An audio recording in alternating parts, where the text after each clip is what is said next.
vamos começar, tá? Gente, Vamos. queria agradecer a vocês que estão aqui. Eu vou começar. A Elaine tem o tempo dela também, sabe? Ela teve hoje um dia super ocupado e ela se programou para estar conosco. Então, já agradecendo, Elaine. A Elaine é a pessoa que mais conhece esse tema aí, pelo menos que eu sei aqui no mercado.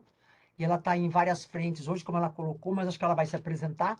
Então, Elaine, super obrigado. O tempo é seu e eu não entro mais agora. Quem quiser perguntas, então lembrando, vocês podem fazer pelo chat aí, após a apresentação dela, e ela está aí, obviamente, à disposição para responder, tá bom? Podemos gravar, né, Elaine? Pode sim. Perfeito. Então é com você. Obrigado, viu, Elaine? Imagina, eu que agradeço vocês.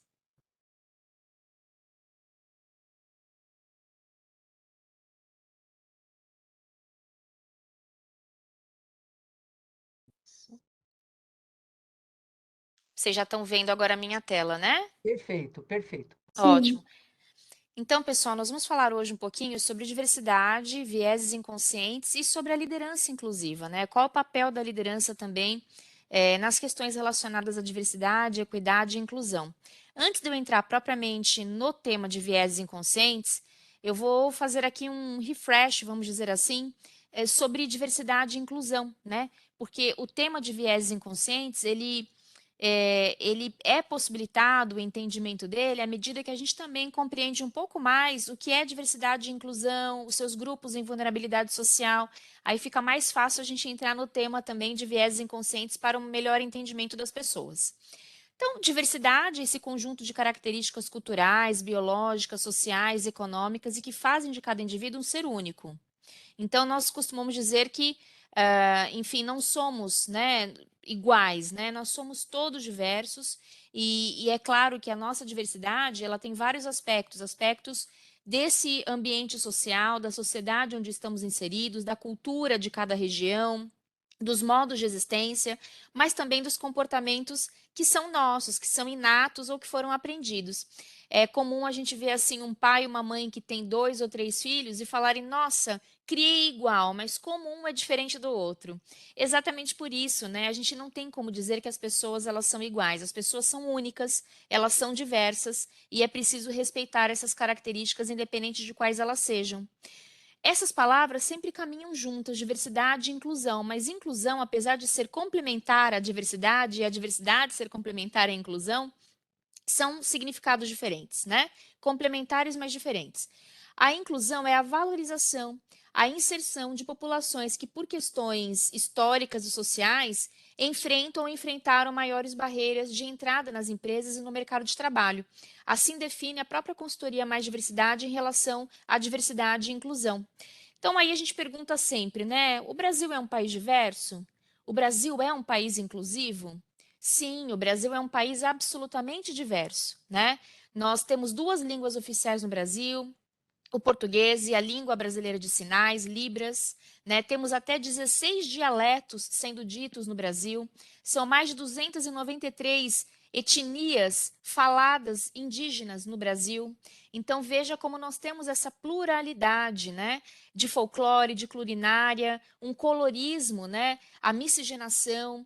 Então, o Brasil, então, portanto, também faz fronteira com outros países da América do Sul, que também coloca outros componentes em determinadas regiões do Brasil, de outros aculturamentos. Agora, não necessariamente por ele ser um país tão diverso, tão miscigenado, é um país inclusivo. Né?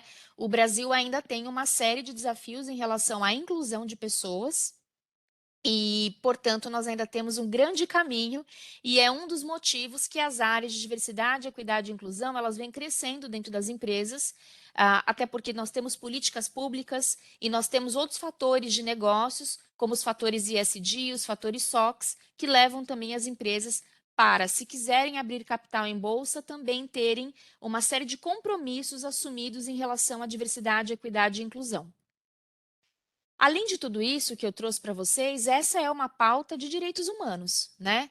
A gente sabe que em 1948, a Declaração Universal dos Direitos Humanos, ela surgiu num pós-guerra, onde nós tivemos um momento da morte de milhares de pessoas judias, né, de judeus, eh, e a partir daquilo, para que não houvessem outros massacres contra a humanidade, foi proclamada a Declaração Universal dos Direitos Humanos pela ONU, em que fala no seu primeiro artigo que todos os seres humanos nascem livres e iguais em dignidade e direitos, e são dotados de razão e consciência, e devem agir uns com os outros com espírito de fraternidade.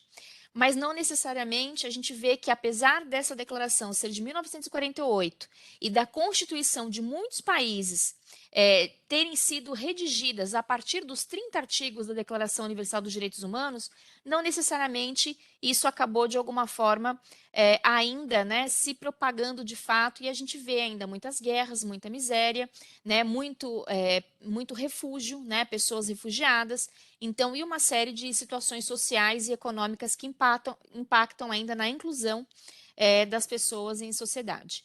É importante também que a gente entenda a diferença entre igualdade e equidade, né? Igualdade pode dar uma conotação de que eu estou sendo justo, porque eu estou entregando o mesmo para todos. Só que se a gente se recorda que eu disse lá no início que as pessoas elas são diversas entre si, elas são diferentes umas das outras, com características próprias, se eu entrego as mesmas ferramentas para pessoas que são diferentes, com necessidades específicas, eu não atendo a essas pessoas de maneira equânime, né? Eu não atendo essas pessoas de fato de maneira justa.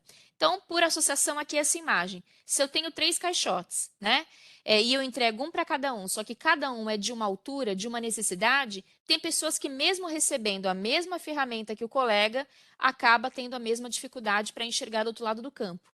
À medida que eu entro no aspecto da equidade, eu analiso as necessidades específicas de cada pessoa e dou ferramentas de desenvolvimento, capacitações, para que ela consiga estar no mesmo patamar, na mesma linha de largada que os demais, né? E assim eu dou condições também para ela de fazer o seu encarreiramento dentro das empresas de uma maneira equânime, sabendo que nós temos muita diferença social e econômica no Brasil e que pessoas vêm de lugares de largada diferentes, porque pessoas tiveram eventualmente mais privilégios do que outras pessoas.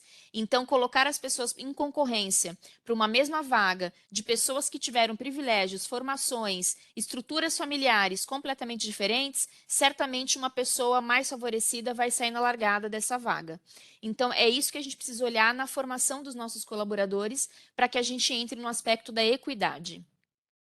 Elaine, grupos em vulnerabilidade social, grupos vulnerabilizados, grupos minorizados, são as terminologias para populações que, de alguma forma, no Brasil, ainda não estão efetivamente incluídas num padrão de sociedade, num padrão hierárquico, né? Que, de alguma forma, privilegia uns em detrimento de outros.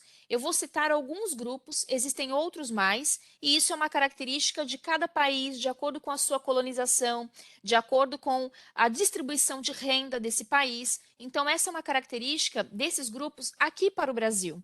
Então, quando a gente fala de um grupo que ainda é vulnerabilizado ou minorizado, são um grupo de mulheres. Mas elas são a maior parte da população brasileira, são 51,7% da população brasileira. Então, mulheres não são a maioria? São a maioria em termos demográficos, em termos quantitativos. Mas quando a gente olha por espaço que elas ocupam dentro das organizações em cargos de liderança, elas são minorias, são apenas 13,6%. Grande parte também das vagas na pandemia, que acabaram sendo de alguma forma destruídas, destituídas, eram ocupadas por mulheres, né?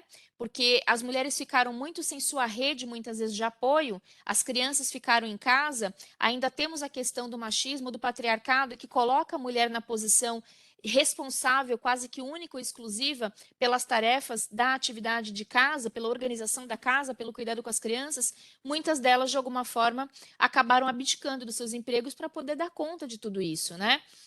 Então, é claro que também muitas dessas vagas, ou uma flexibilização que a mulher precisava e ela acabou não tendo, não encontrando em sua empresa, e ela acabou sendo desligada também. Um outro grupo, que é um grupo de maioria demográfica no Brasil, é o de população negra, que é a população negra é a autodeclaração somatória de pessoas pretas e pessoas pardas. Assim é um dado oficial brasileiro da forma como se mede a população negra, somatória de pretos e pardos. Então, são cerca de 56, quase 56% da população brasileira, né? É importante a gente também entender que as mulheres elas ganham em média 20,5% que os homens. quando se trata de uma interseccionalidade mulher e mulher negra, né? Ou seja, além de ser mulher, é uma mulher negra, essa fatia de diferença em relação ao ganho dos homens vai para 59%, né? Porque as mulheres negras tiveram uma dificuldade de entrada no mercado de trabalho, não eram aceitas. Quando se abriu o mercado de trabalho, principalmente para mulheres, em empresas têxteis, em vagas que são tidas como predominantemente femininas, na época, taquígrafas, secretárias, operárias têxteis, essas vagas também só eram possibilitadas para mulheres brancas. Então, a mulher negra ela teve uma dificuldade de inserção na escola, ela teve uma dificuldade de inserção no mercado formal de trabalho, e tudo isso levou, ao longo de anos, que essa mulher tivesse uma diferença salarial também muito grande do que as pessoas brancas e que sai em relação aos homens que já ganham mais que as mulheres 20,5%. Quando a gente também fala, poxa, Elaine, mas é a maioria da população brasileira. Sim, a maioria em termos demográficos. Mas quando a gente pensa na ocupação das pessoas negras em cargos de liderança, segundo o Instituto Ethos, na pesquisa das 500 maiores empresas, são apenas 4,7% das pessoas negras ocupando cargos de lideranças no Brasil. Então, é minoria, é um grupo minorizado. Quando a gente fala de LGBTQIAP+, lembrando que L é lésbica, G é gay, B é bissexual, T de pessoas trans, que é um grande guarda-chuva, a gente pode estar falando ali de travestis, transexuais, transgêneros, é como a pessoa se autodeclara, a gente pode ter como um grande guarda-chuva pessoa trans, a gente tem o Q de queer, que são as pessoas ou também chamadas de não binárias, são as pessoas que contestam as normas sociais de gênero de mulheres e homens, a performance de gênero do que é esperado uma mulher na sociedade e do que é esperado a um homem na sociedade. Então, são pessoas que flutuam entre os gêneros, né, não tendo uma característica específica de um ou de outro, né, então contestam essas normas sociais que colocam as pessoas, você deve se vestir assim. Você deve se vestir assado, você deve falar em tal tom, você deve ter tal comportamento. Isso são contestações de gênero, onde entram as pessoas tidas queer, pessoas não binárias, que têm uma fluidez entre esses gêneros. Quando a gente fala de I, a gente está falando de intersexo, são até 2% da população mundial, são pessoas que antigamente eram chamadas de hermafrodita, que nascem com o sexo biológico sem que possível distinguir se é um sexo feminino, se é um sexo masculino, é impossível distinguir se é macho ou se é fêmea, né? Há um aspecto da genitália, dos hormônios, de uma pessoa intersexo, a gente não consegue identificar, antigamente chamado de hermafroditas. Quando a gente fala de P, a gente está falando de pansexual. São pessoas que se relacionam com diversas pessoas, independentemente da sua orientação afetivo-sexual.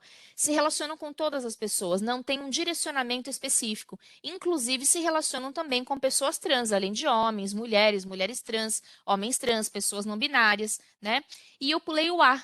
O A é de assexual, que são pessoas que se relacionam afetivamente com outra pessoa, mas não necessariamente sexualmente, né? A busca delas é de uma relação afetiva. Então, a gente sabe que desde 2019 é crime, né? A LGBTQIA+ fobia é crime, intitulado como crime de racismo no Brasil, até que se tenha uma lei específica. Tivemos uma pesquisa recente que fala em torno de 5% da população brasileira, com mais de 18 anos, mas a própria comunidade LGBT contesta a forma como essa pesquisa foi feita, o público ao qual ela se destinou e acha que pode ter muitas subnotificações disso. Os movimentos que são dados extraoficiais falam até de 10% da população brasileira LGBT. O fato é que nós precisamos fazer com que esse tema entre no censo, para a gente poder saber a identidade e a orientação afetivo-sexual dos brasileiros. Mas por que, Elaine, tem que ter uma pergunta tão íntima assim num censo? Porque se a gente não sabe quem são essas pessoas, a quantidade delas, não se destina também verba para políticas públicas. E aí o SUS, muitas vezes, por mais que tente, por mais que tenha aparatos já muito avançados em relação a esse público, também fica sem saber quem os são, quem vai bater na minha porta e quais são as medidas que eu posso ter de proteção, de prevenção de doenças e outras questões, né? Se a gente não sabe isso, como é que isso fica nas escolas, em verbas públicas e uma série de modificações na sociedade? Então, por isso que a gente fala que é muito importante a gente ter a visibilidade, né? Aquilo que não é visto não existe. E a gente precisa ter essa visibilidade para dar existência a essas pessoas. Também temos dados muito ruins no Brasil em relação à morte de pessoas LGBTs, como sendo a morte de uma pessoa a cada 23 horas. mas o público mais vulnerável dentro da população LGBT é o público de pessoas trans, né? A média de vida são de 35 anos, quando a média de vida do brasileiro é de 76,7 anos. Então, essa pessoa, no geral, comemora por vezes até 3 datas, né, de aniversário. A data efetivamente do aniversário do nascimento biológico, a data que fez a sua transição de gênero, que conseguiu se afirmar dentro do gênero ao qual se identifica, e também a data, muitas vezes, dos 36 anos. Eu passei de uma margem histórica de expectativa de vida de uma pessoa trans na sociedade. Então, isso tudo é muito latente, né?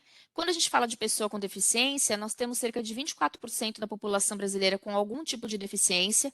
Esse dado também vai ser melhor agora apurado no censo de 2023, desculpa, de 2022, né, que vai acontecer ainda esse ano, porque ainda existe uma série também de oportunidades ali de melhoria para melhor identificar e qualificar as pessoas com deficiência, mas o que a gente sabe é que elas também são minoria em cargos de liderança nas empresas, somente 1% de pessoas com deficiência ocupando cargos de liderança hoje nas empresas.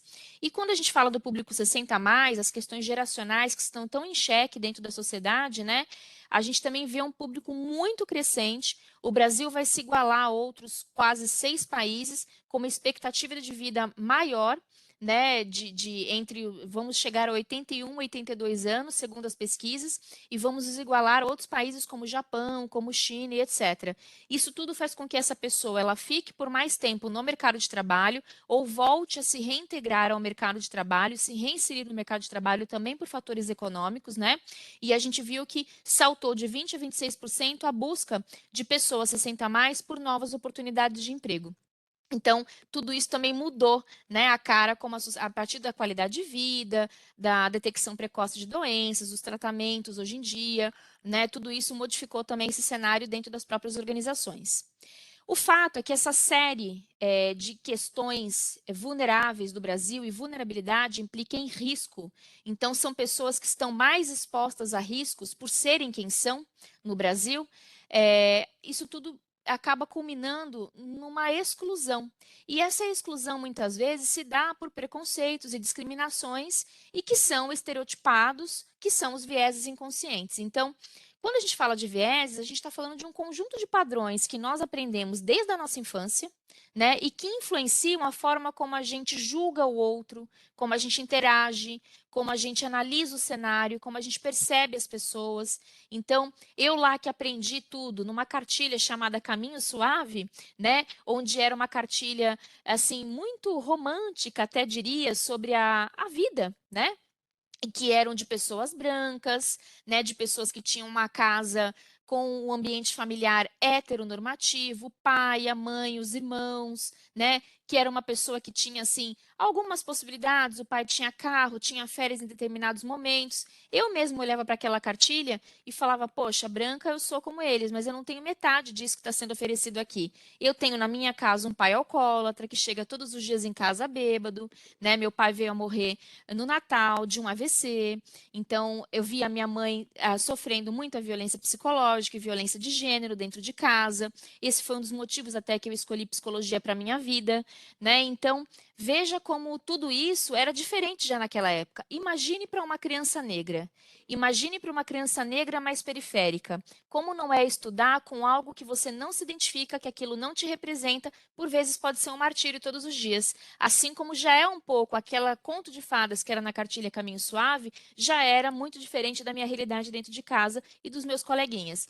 Então veja que tudo isso, todas essas interações e toda essa formação que nós recebemos desde a infância, elas vão levar a uma série de características de ser quem somos, né? Isso tudo nos faz uma série de estereótipos daquilo que é o padrão tido pela sociedade como normal. Olha, o padrão social, Elaine, é esse, é o que está na cartilha aqui que você aprendeu. Você é que diverge desse padrão, e assim para outras pessoas. Então, isso tudo nos gera uma série de imagens estereotipadas daquilo que é tido como normal na sociedade. E tudo que aquilo que é tido como não normal, para a gente, por vezes, é entendido como errado, inadequado. Veja só que os estereótipos, eles agem de tal forma no nosso cérebro que a primeira impressão, apenas meio segundo, é suficiente para a gente formar a opinião sobre alguém. A gente não conhece essa pessoa, mas um simples olá, a gente já constrói uma percepção sobre essa personalidade. E por que isso? Porque o nosso cérebro, ele carrega uma série de imagens, de informações, de vivências, e quando eu olho para essa pessoa, esse tom de voz, o rosto, o fenótipo, o cabelo, o gestual dessa pessoa, pode me fazer a lembrar de situações e de pessoas que eu já convivi no passado, que eu vi, que me assemelhou. E aí, se forem situações positivas, nossa, eu fui com a cara dessa pessoa logo de imediato, eu não sei por quê. Agora, se forem situações que essa pessoa me lembra, situações que eu vivi ou pessoas que de alguma forma foram hostis e que minha lembrança cerebral não é bacana, e aí eu falo, não sei por quê, eu não fui com essa cara, não fui com a cara dessa pessoa logo de cara, né?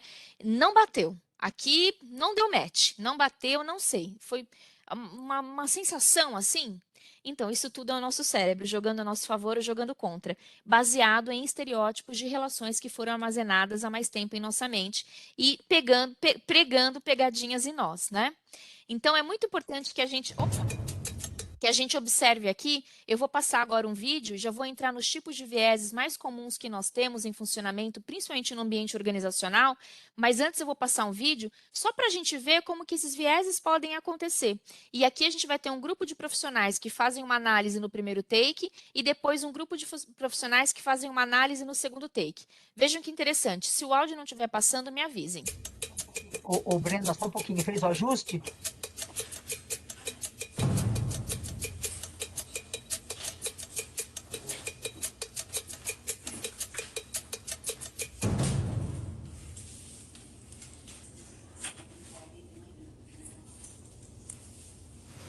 Muito obrigado por terem vindo. Eu vou mostrar algumas fotos para vocês e eu queria que vocês me dissessem o que vocês veem nessa foto. Tá atrasado. Tá com pressa. E essa? Ela é designer de moda. Escolhendo uma roupa para ela comprar. Executivo, pode ser na parte de finanças, pode ser na área de RH. Mais uma. O pai está cuidando do jardim da casa dele. Com certeza ele não tem cara de ser empregado da casa, não. Ele está limpando a casa dela, está limpando a pia. Eu achei grafiteira, tem jeito de grafiteira. No grafite é uma arte, não é vândalo, não é uma vândalo.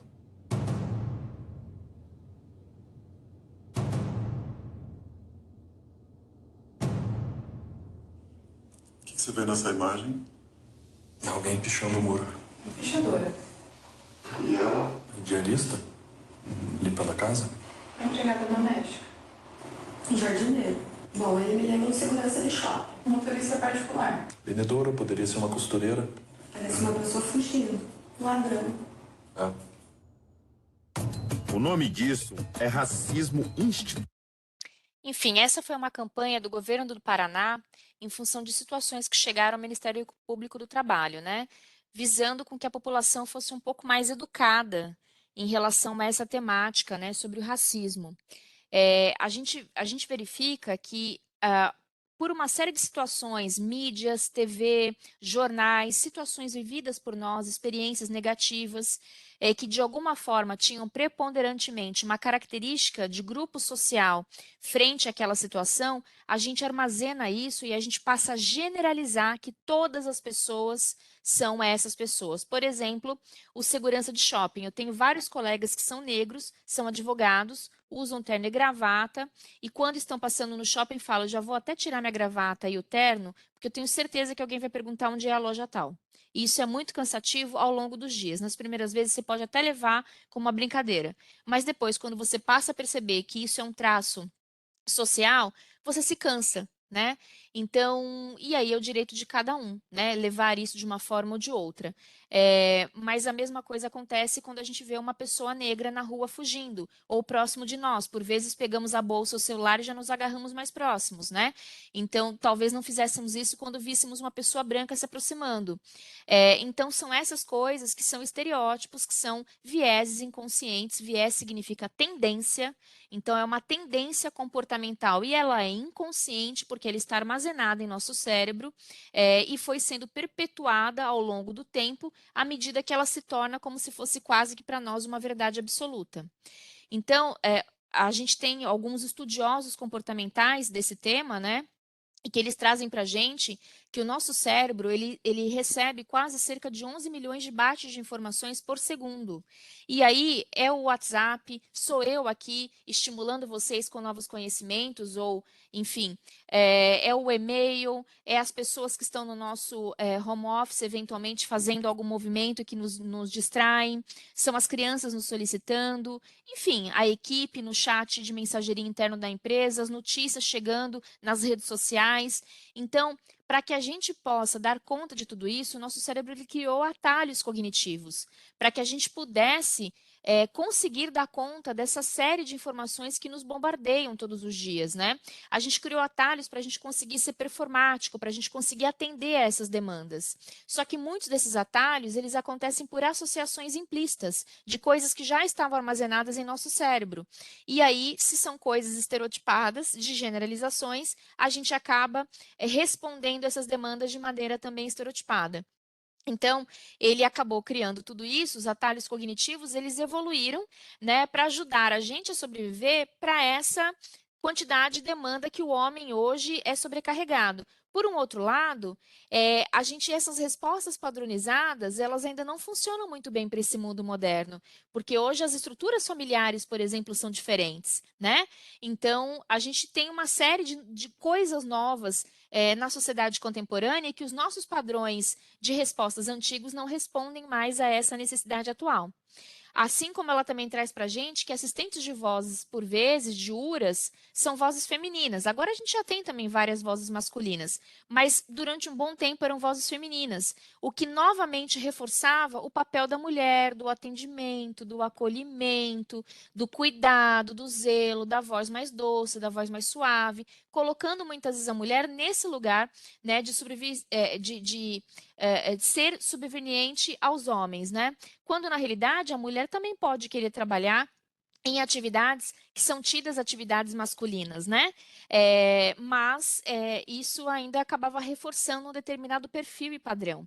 O mesmo hoje na inteligência artificial em relação a vagas de trabalho, por exemplo, né? Se a gente tem uma inteligência artificial que para determinada vaga sempre acaba escolhendo pessoa branca, pessoa branca, pessoa branca, porque é o mais comum que se tem pessoas brancas formadas para determinada posição, porque tiveram mais privilégios e conseguiram alcançar determinada educação para aquela posição, a gente vê que os próprios sistemas eles acabam ficando de alguma forma enviesados. E aí quando surge uma pessoa negra ocupando aquela vaga, por vezes ele já pode até triar como não sendo aderente. Então veja que até os sistemas de inteligência artificial, eles também podem estar enviesados. Isso vai depender muito desse ciclo de feedback que a gente oferece para essas máquinas. Então, tudo isso através dos estereótipos de vieses inconscientes. Daniel Kahneman, do livro Rápido e Devagar, Duas Formas de Pensar, que foi um grande best-seller, que é um economista, que ganhou o Nobel, né, em economia, ele traz para a gente que o sistema cerebral usa dois caminhos, dois sistemas cognitivos, né? O sistema 1 é esse sistema que atende a essa imediatidade dessa quantidade de demandas que nós somos hoje sobrecarregados todos os dias. É um sistema que julga, que reage, que opina, que simplifica na tomada de decisão. Ele é um sistema rápido, né, para tomada de decisão. É um sistema também do alerta da nossa sobrevivência, né? Então, se eu estou numa pista, dirigindo, está chovendo, está escorregadio, é o sistema que me dá, né, toda a atenção e alerta ali para eu não entrar numa situação de colisão, né? Por um outro lado, é um sistema também que acaba sendo um sistema mais enviesado. Porque como ele toma medidas de maneira muito rápidas, a partir então daquilo que já está armazenado na minha mente, ele acaba tomando às vezes medidas ou decisões muito enviesadas, muito estereotipadas. Esse sistema ele usa duas estruturas cerebrais, a amígdala, que é a amígdala do cérebro, né, que é um conjunto de neurônios da tomada de decisão rápida, e o hipocampo, que é onde estão armazenadas as memórias de longo prazo para a tomada de decisão. Então, se nós estamos reproduzindo uma série de comportamentos que aprendemos desde a nossa infância e vamos mantendo esses comportamentos ao longo do tempo, e o sistema 1 para tomada de decisão rápida, para tirar aquilo da fila e passar logo para o segundo assunto que eu tenho que tratar aqui na minha lista, ele acaba usando experiências passadas para tomada de decisão e que podem ser experiências equivocadas. O sistema 2 é um sistema lento na tomada de decisão.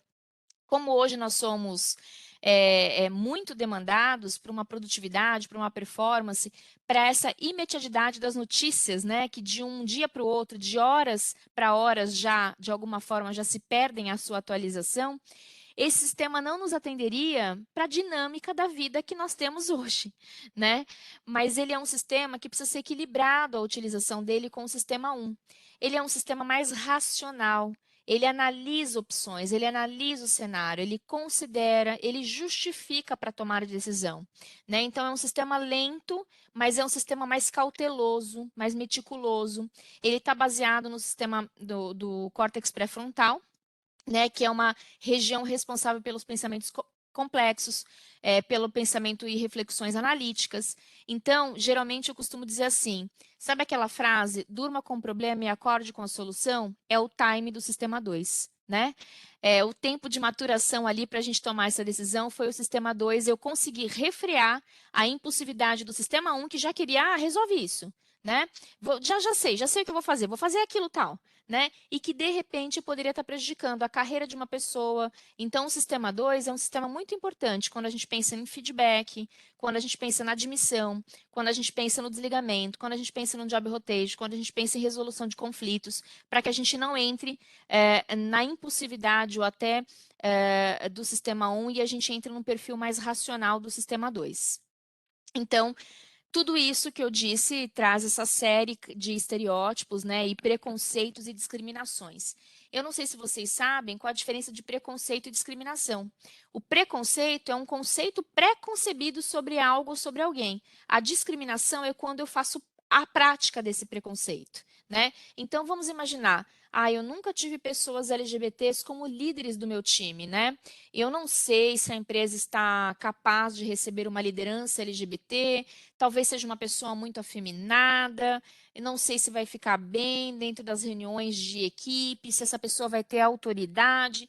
Isso são pensamentos, por vezes, estereotipados que eu tenho do que é uma pessoa LGBT ou do que ela vai fazer ou deixar de fazer.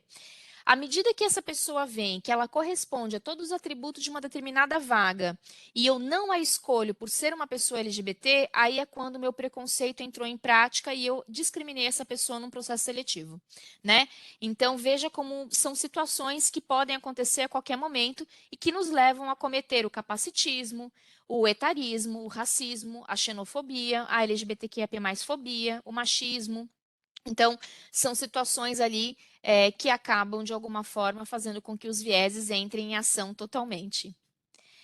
O viés de afinidade, que é um desses primeiros vieses, só para vocês saberem, são mais de 180 tipos de vieses que são catalogados, né? E aí é um estudo que Harvard faz desde 1999, pesquisando o comportamento humano, né? São neurocientistas, eles trazem para a gente que esse viés é um viés que sendo a tendência de avaliar melhores aqueles que se parecem comigo. Então, sabe, eu vivo de alguma forma numa bolha de relacionamento com pessoas que são parecidas comigo, que têm os mesmos hobbies, que têm o mesmo perfil e padrão social, que têm os mesmos interesses, que vão nos mesmos lugares, que frequentam, né, lugares muito parecidos aos meus, enfim, que desfrutam dos mesmos recursos. Então, por vezes, eu acabo me relacionando dentro de uma bolha. E quando eu vou buscar alguém para continuar esse relacionamento, ou para dentro de uma vaga numa posição que eu tenha na minha empresa, eu acabo buscando pessoas à minha imagem e semelhança. É um viés um pouco narcisista, é como se eu me buscasse um pouco naquela pessoa que eu estou querendo encontrar, né? Então, para uma vaga no mercado de trabalho, para trabalhar na minha área. E aí, quando a gente vai ver, dentro das áreas, a gente tem uma série de pessoas homogêneas, todas à imagem e semelhanças uns dos outros, né? Todos muito parecidos. Aí eu falo assim, nossa, mas é um time muito alinhado, né? Eles têm uma convergência de pensamento, mas até que ponto isso é bom para a inovação? Até que ponto isso é bom para a criatividade? Até que ponto isso é bom para criticar o status quo de melhorias contínuas e novas oportunidades de serviços e soluções? Então, porque à medida que todo mundo pensa muito igual, as pessoas vão ter uma tendência maior à concordância com determinada coisa. Então, por isso que essa heterogeneidade, esse diferente, ele pode ser bem disruptivo, né? E trazer uma vertente de opiniões e ideias, os quais a gente não tinha pensado, porque nós somos todos de uma bolha muito parecida, homogênea.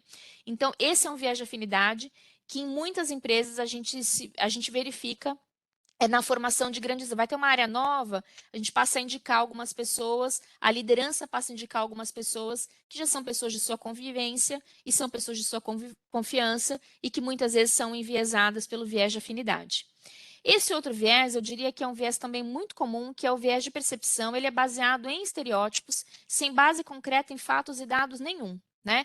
Então, tivemos uma propaganda que foi retirada do ar no momento de lançamento de uma cerveja, que fazia uma associação entre o corpo da mulher negra e a cerveja black que estava sendo lançada. É pelo corpo que se reconhece a verdadeira negra, encorpada, estilo dark, alta fermentação, cremosa e com aroma de malte torrado. E aí, o que essa propaganda, vista por um adolescente, vista por um homem, vista por uma mulher, vai mantendo um padrão de estrutura de que os corpos das mulheres negras são sexualizados, são objetificados, né?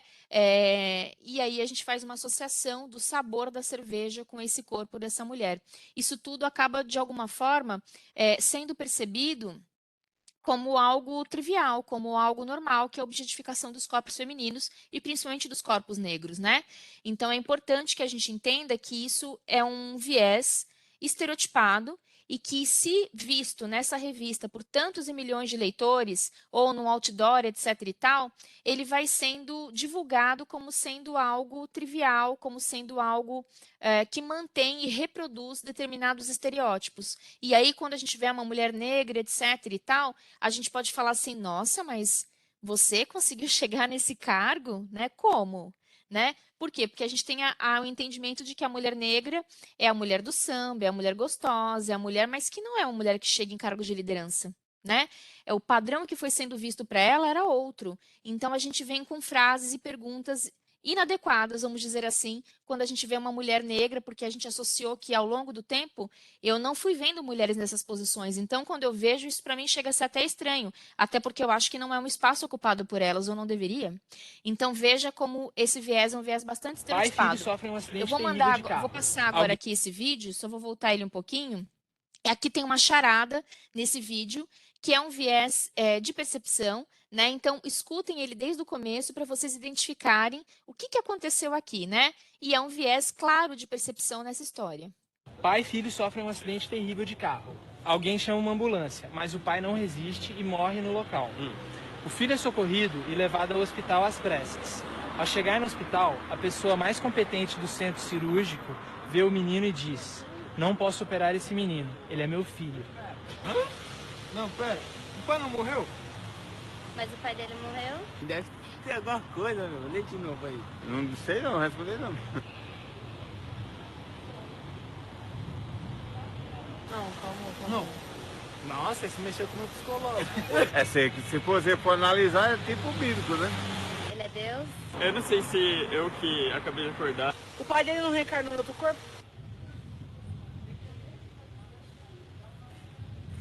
Deus.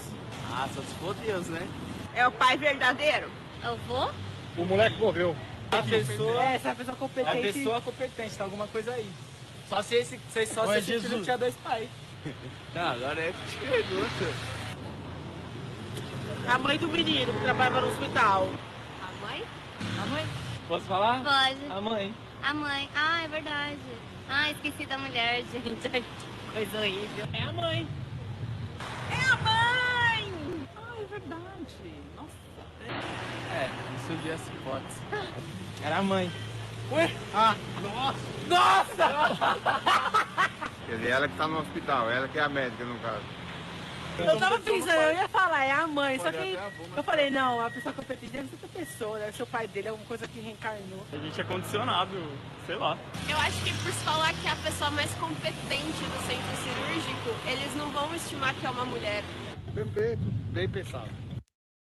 Então, veja que a gente assiste uma série de séries, né, do Netflix, na TV aberta, etc., em outros canais aí de streaming, E o que que a gente observa? É que, geralmente, nessas séries médicas, inclusive, quem está ocupando lugares de locos de poder, como diretor de um hospital, de um centro cirúrgico, são homens.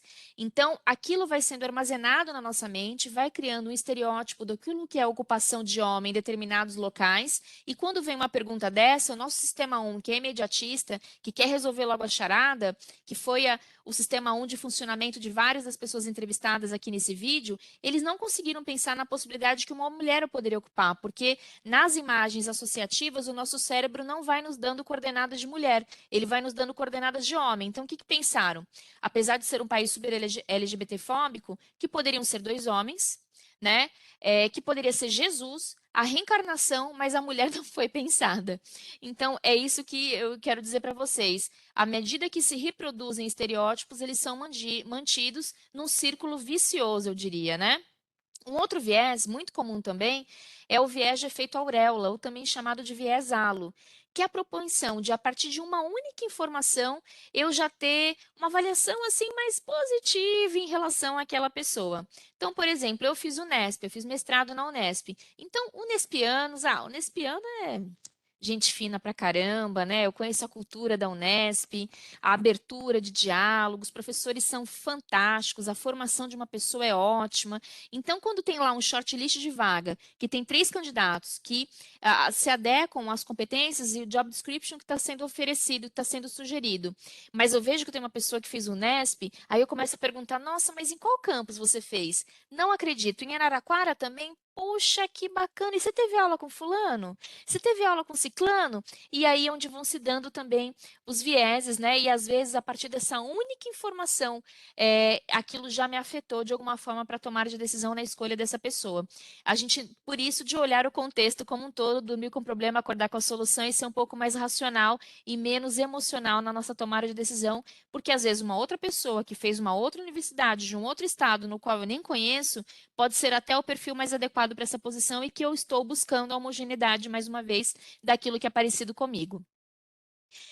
E o outro viés que é muito comum também no ambiente organizacional é o viés de grupo, também chamado de efeito manada. Ele acontece muito em avaliações de desempenho, por exemplo, ou até mesmo na inclusão de uma pessoa nova no time. Sabe aquela coisa assim de nós já temos uma cultura e um modus operandi muito parecido ali dentro daquela área, daquela forma de trabalhar, e aí a pessoa nova chega com ideias, com gás, querendo fazer e acontecer, fazendo sugestões de propostas, de novas oportunidades que já foi identificando ali no nosso processo, e a gente começa a falar, isso vai passar, isso é fogo novo, tá cheia de gás aí, mas daqui a pouco você conhece aqui um pouco a estrutura, e tô aqui há não sei quanto tempo, nada mudou até agora. Então, não fica muito animado aí não, viu? E aí essa pessoa, ela começa a perceber que, de fato, para ela ser aceita pelos colegas, para ela ser aceita pelo grupo, ou até mesmo pela liderança, e ela se aculturar essa empresa, ela acaba indo no embalo Maria vai com as outras, né? Que também é o chamado brincadeira aqui em relação a esse viés de grupo.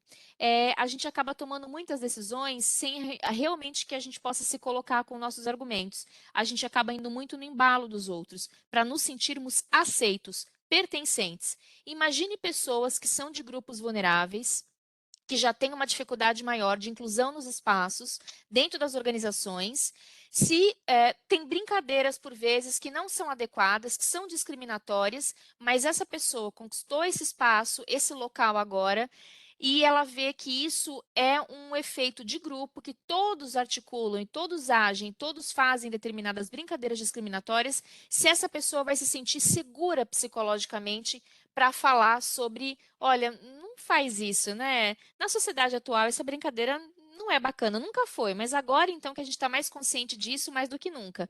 Imagina se essa pessoa vai ter esse espaço. Muitas vezes ela acaba entrando também no viés de grupo para se sentir aceita, pertencente, ou a gente acaba não retendo esse talento a longo prazo. Então, como é que a gente faz para evitar esses vieses, o de afinidade, o de percepção, o efeito halo ou de grupo?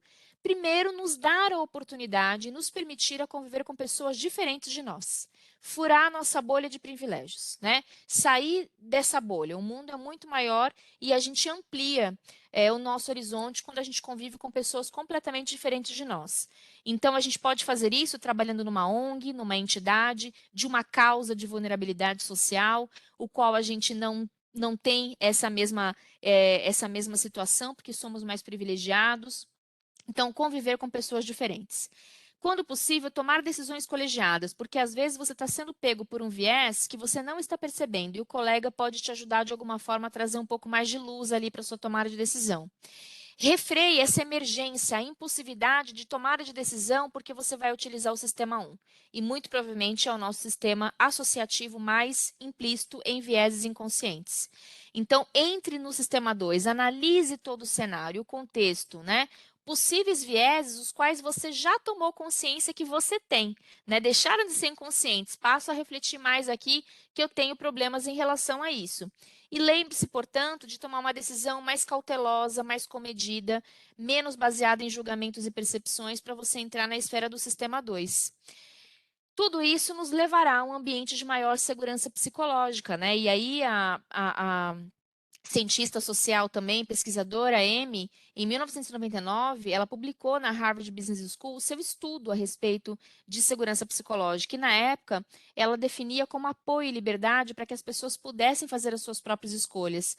Ao longo do tempo, ela falou que também é sobre franqueza, sobre ser direto, sobre tomar riscos e pedir ajuda quando se precisa, né?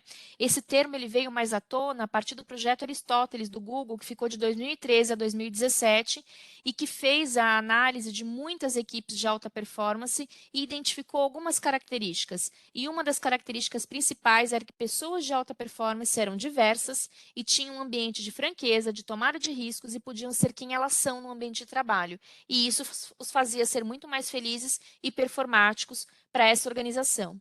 Então, quando a gente pensa nas características de uma pessoa que vai ser uma pessoa aliada, mas que essa pessoa aliada da diversidade também tem um cargo de liderança nessa empresa, é preciso que a gente identifique que, assim, uma liderança deve fazer a sua gestão olhando para as singularidades do seu time, né?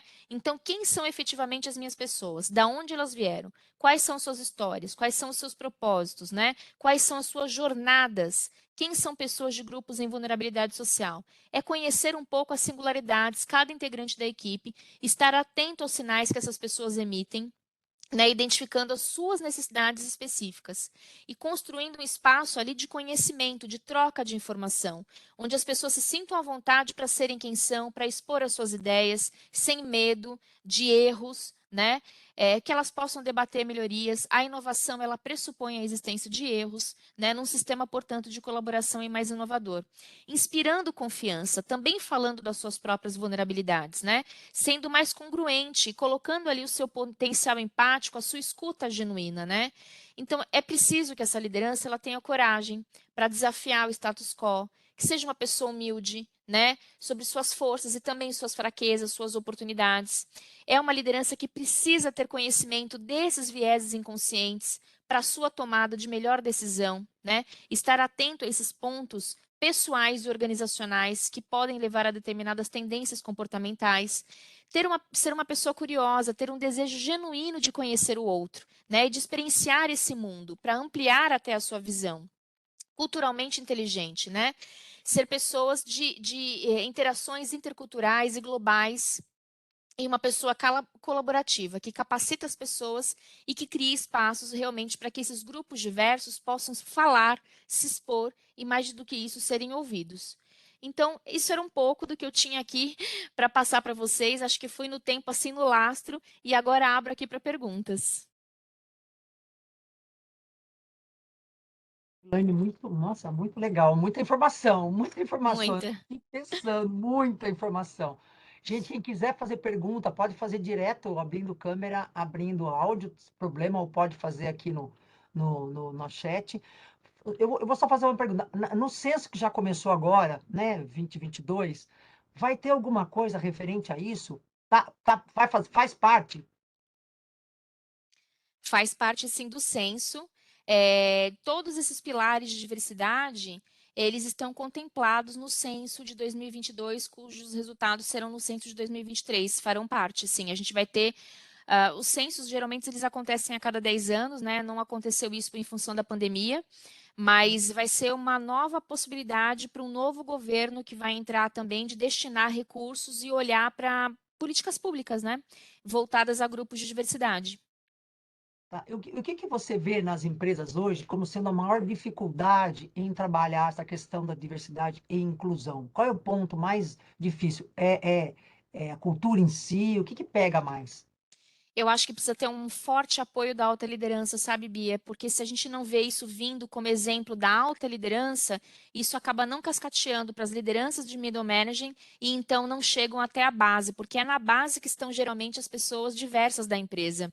Nos cargos de liderança, como a gente viu, são pessoas mais de um determinado estereótipo branco, né, heteronormativo. Em muitas companhias, a depender do segmento, majoritariamente masculinos, a depender do segmento. E na base, é onde estão as pessoas mais periféricas, as mulheres, as pessoas negras, as pessoas com deficiência. Então, se a gente não vê isso vindo como alta liderança realmente empoderando, patrocinando isso dentro da organização, a gente vê que isso não desce, não cascateia. E trabalhar isso internamente, né? Já empresas que tenham cultura ou que não Sim. tenham cultura e sentiram a necessidade, ou até por uma questão de governança, de ter esse assunto abordado, você acredita que, por onde começar? O que que tem que fazer? O que que tem que Eu conscientizar a sugiro, alta administração sim, primeiro? Isso? sim, isso é um papel importante, mas até para conscientizar a alta liderança, eu sugiro que seja realizado um censo de diversidade, que é um censo voluntário, anônimo, que respeite os aspectos de LGPD. Mas por quê? Porque a base de dados das empresas não necessariamente ela está atualizada, né? Por vezes, durante muito tempo, a gente de recursos humanos era quem colocava se é preto, pardo, se é branco, indígena ou amarelo. Né? Que são as oportunidades de classificação de raça e etnia no Brasil. Não existia o E-Social, né? E a gente não perguntava. Então, assim, empresas que existem já há 50 anos e com funcionários que estão trabalhando lá há 20 anos, certamente não foram eles que marcaram a sua autodeclaração de raça. Foi um cara crachá e a pessoa do RH que foi lá e falou: ah, eu acho que é pardo. Ah, esse aqui eu acho que é preto. Então, não adianta olhar para a base de dados da empresa, porque a depender de quando essa base de dados, de quanto tempo essa empresa existe, há quanto tempo é a média de tempo de casa de um colaborador, os dados não vão ser fidedignos com a autodeclaração da pessoa. Então, por isso que eu falo de um censo, porque a gente também não tem na base de dados perguntas na admissão sobre orientação afetivo-sexual e identidade de gênero, né? Então, num Com censo, certeza. a gente acaba tendo esse cenário, a gente acaba tendo essa fotografia, mesmo que de forma anônima, para a pessoa também se resguardar, né, da sua orientação afetivo-sexual, da sua identidade de gênero, mas ali é um bom momento para a gente saber. Poxa, eu não sabia, eu tenho pessoas trans aqui. Eu vou dar exemplo de uma empresa de energia, o qual eu era consultora, que nenhuma pessoa trans, até então, antes do censo, tinha batido na porta e dito: eu quero um nome social, eu quero um uniforme que eu possa usar que seja mais de acordo com o meu gênero, eu quero usar o banheiro de acordo com a minha identidade de gênero. Não se sabia isso, as pessoas tinham medo e não falavam. No censo, apareceram 10 pessoas na operação que se autodeclararam como pessoas não binárias ou trans. E a empresa falou: putz, e eu não faço nada, eu não trato essas pessoas dessa forma, isso é desrespeitoso com os valores e com a cultura da empresa.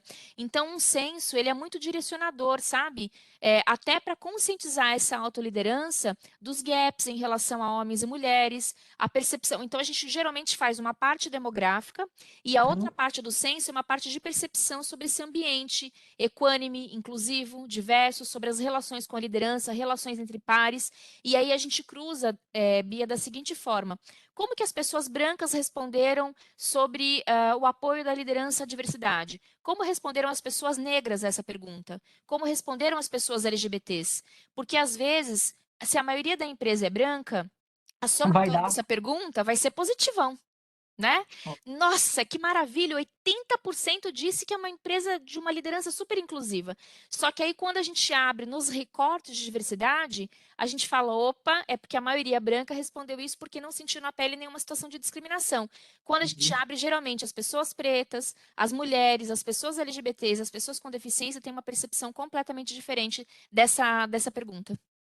É o que E aí tanto isso você vai falou da equidade. Isso. E aí vai norteando os trabalhos e planos de ações e mostra para essa alta liderança efetivamente os problemas que temos. Porque se a gente fica só com aquela média de uma pesquisa de clima, às vezes dá uma fotografia de que parece que está tudo bem, né? E isso pode ser muito confortável também. Nossa, muito interessante. Gente, por favor, Quem quer perguntar, e aproveita que a Elaine está aqui. Alguém quer fazer alguma Imagina. pergunta? Olha lá, Carla, pode fazer, Carla, por favor. Fica à vontade. Olá, boa tarde, tudo bem? Tudo jóia.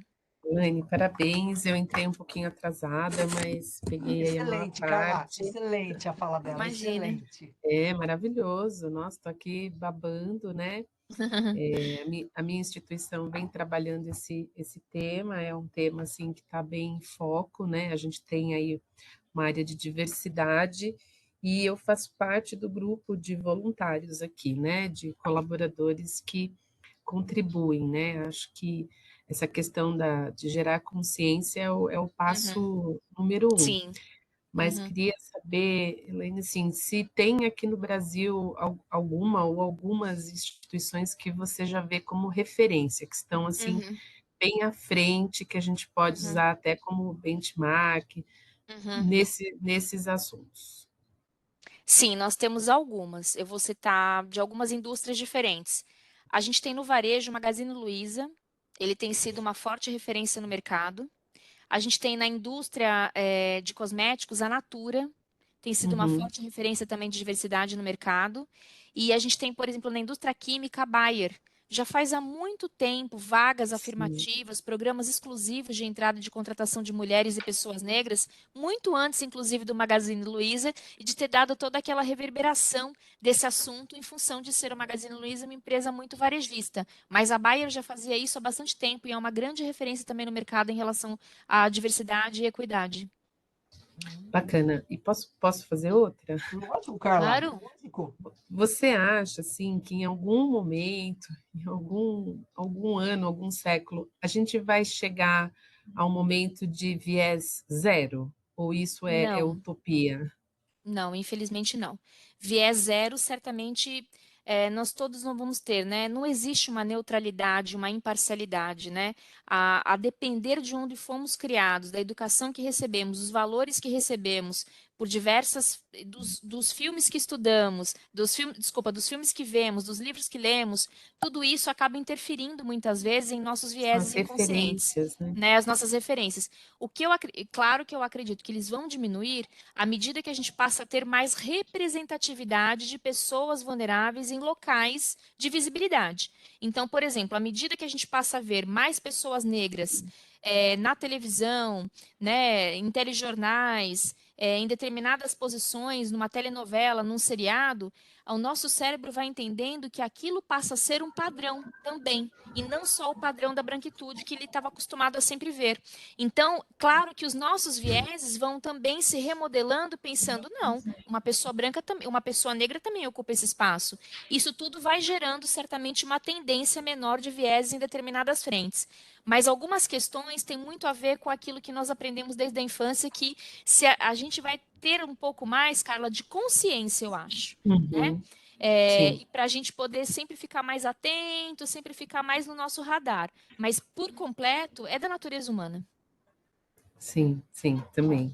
Concordo. E aí, se possível, não sei se isso foi falado, né? Hoje, quando a Bia redivulgou aqui o mini meeting, né? Eu até coloquei um livro que a gente leu e que foi de uma pessoa que veio dar uma palestra aqui, que foi também maravilhosa. Não sei se você conhece a Cris Kerr.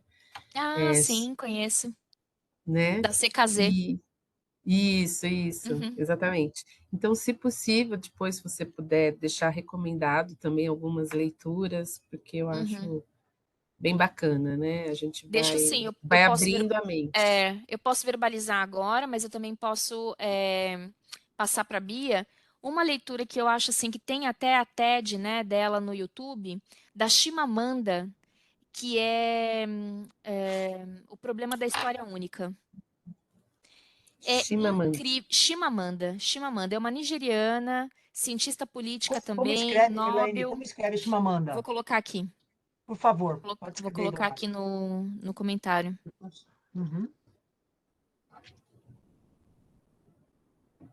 Que eu adoro ler, eu adoro ver filme, adoro TED, então acho que Chimamanda Adichie. Isso.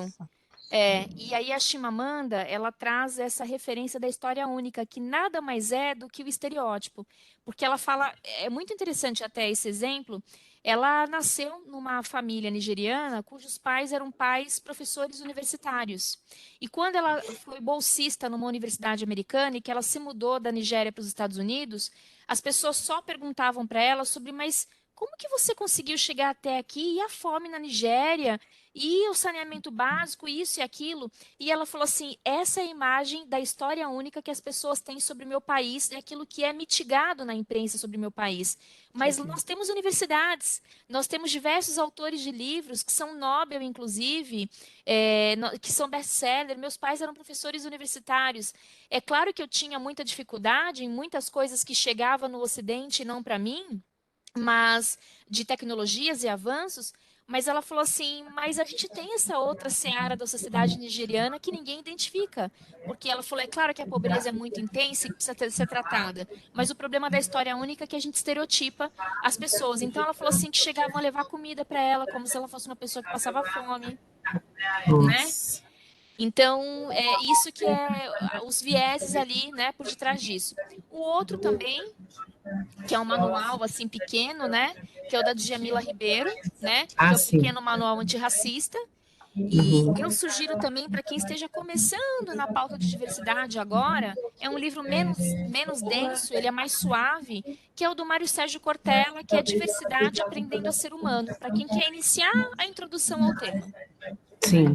Sim, já vi os dois, né? E a Djamila maravilhosa, né?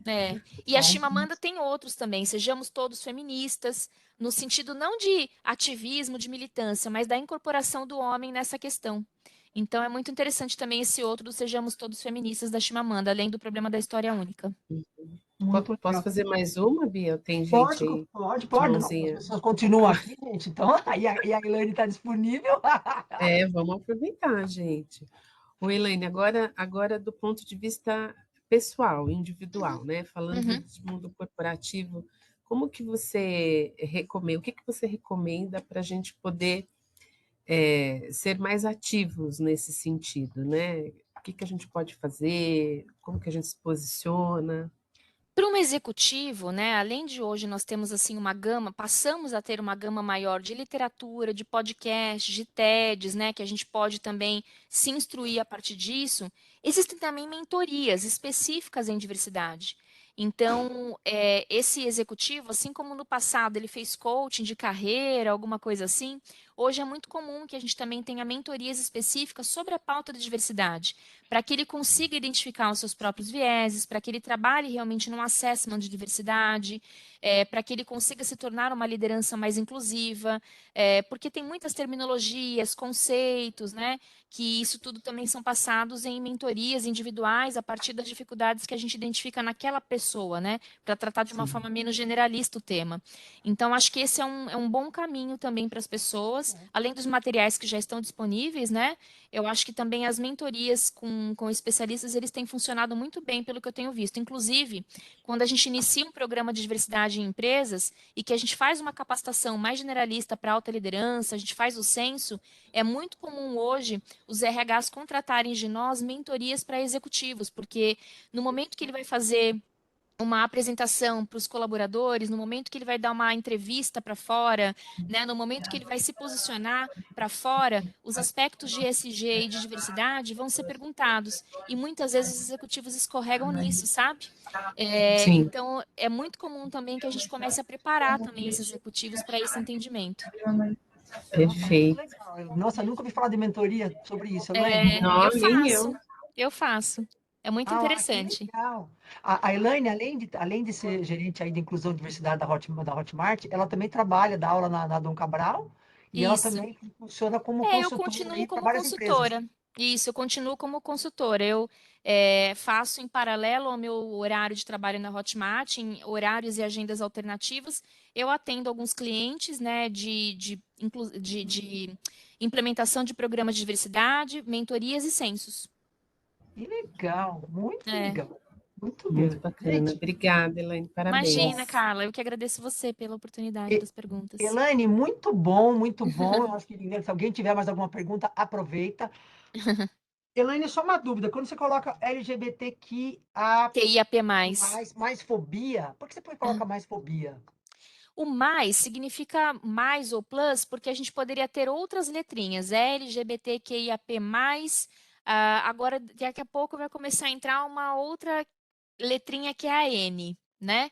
Então, isso tudo, como é uma construção de uma sociedade que está se revendo, está se vendo, está saindo do armário, a gente vai vendo que essa letrinha muitas vezes pode ir abarcando e sendo aumentada, até que um momento isso vai chegar num denominador comum de entendimento sobre a sexualidade dos seres humanos. Quando a gente coloca fobia, é porque antes era LGBTfobia, né? LGBTfobia, que é a fobia, assim como a gente tem a misoginia em relação às mulheres, que é praticamente quase uma fobia em relação à mulher e é um maltrato dessa mulher, né?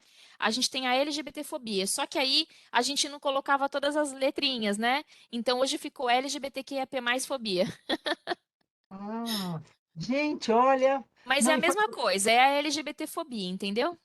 Entendi, legal, legal. E Porque uma quando a coisa gente que eu faz um queria... censo e uma pessoa fala assim, eu sou uma pessoa pansexual, se eu só uso a nomenclatura LGBT, e essa pessoa me disse no censo que ela é pansexual, e nas minhas comunicações internas, no meu Pride Day, no meu momento de palestra, eu não uso a sigla estendida com o P, essa pessoa pode falar assim, eu já não disse que eu sou um pansexual, por que que a letra ainda continua não me dando representatividade? Olha... Muita coisa, muito bom. Elaine, super obrigada, agradeço Imagina. muito.